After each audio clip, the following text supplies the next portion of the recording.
Boris Jamet-Fournier pour le groupe Paris en commun.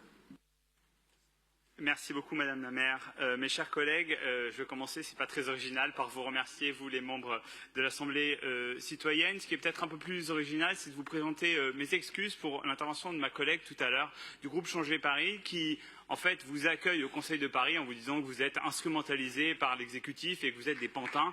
Et je crois qu'on peut vous applaudir pour vous soutenir parce que c'est quand même assez terrible.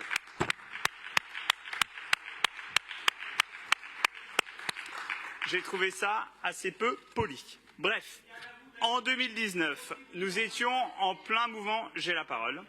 Et allez, on parle de sujets tellement consensuels sur lesquels je crois on est tous d'accord. Allez-y, monsieur Jamet-Fournier. En 2019, nous étions en plein mouvement des Gilets jaunes et donc suite à la conférence de consensus qui avait été réalisée en écho au grand débat organisé par l'État, la maire de Paris s'était engagée à créer une assemblée citoyenne et donc l'engagement est tenu. On a 100 citoyennes et citoyens tirés au sort qui sont représentatifs et représentatifs de la diversité parisienne et dont le rôle est de porter la voix des habitants, d'éclairer les conseillers et les conseillères de Paris dans leurs décisions et puis de contribuer donc ultimement à la fabrication des politiques publiques municipales.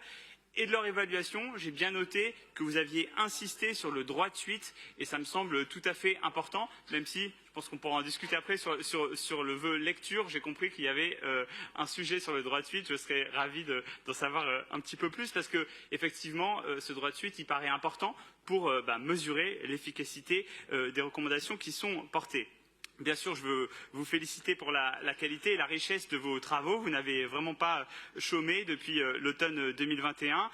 Vous avez, bien sûr, votre travail, il a aussi consisté à étudier le fonctionnement de notre collectivité, ça a été dit, c'est pas toujours très simple, se former, dialoguer avec des experts et des expertes extérieurs, des agents, des élus, et donc vous avez beaucoup débattu dans ces 3 groupes de travail.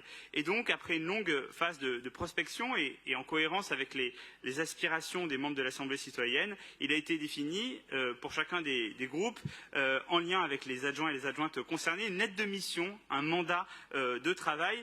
Et de fait, il était pour la ville, je crois, vraiment essentiel que les propositions et les réflexions s'intègrent concrètement à nos politiques publiques parisiennes, tout à la fois en demeurant fidèles à vos réflexions et aux enjeux que vous aviez identifiés sur ces 3 problématiques. Et c'est justement ce qui est difficile dans la participation citoyenne, c'est de faire qu'à la fois on soit fidèle à la parole citoyenne, mais que ça puisse s'intégrer dans les politiques publiques qui sont développées.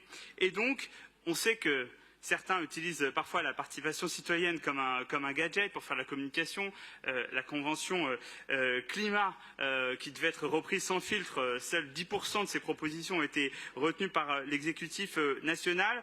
Et pour nous, à Paris, ce n'est pas notre conception de la démocratie participative. Et donc, Anne Hidalgo et Anouche Toragnan ont assumé leurs engagements et nous envoyons aujourd'hui la réalisation concrète avec les propositions de cette assemblée citoyenne. On a le plan Paris Lecture, qui est le résultat vraiment de plusieurs mois de travail, qui se basait sur les inégalités d'apprentissage.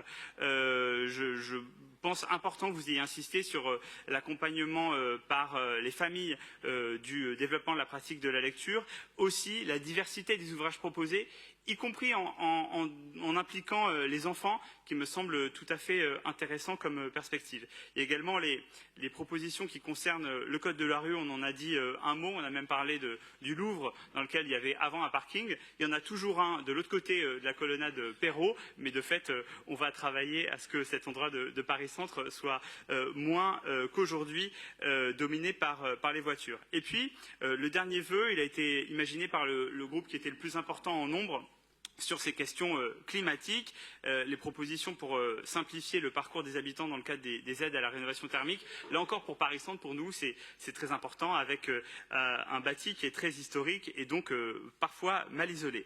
Je voudrais donc vous adresser toutes mes félicitations, tous mes remerciements à vous, la première promotion de l'Assemblée citoyenne. Vous allez bientôt passer le flambeau. C'est le début d'un nouvel acte concret et vivant de la démocratie parisienne et je vous remercie. Merci beaucoup, Boris Jamet-Fournier.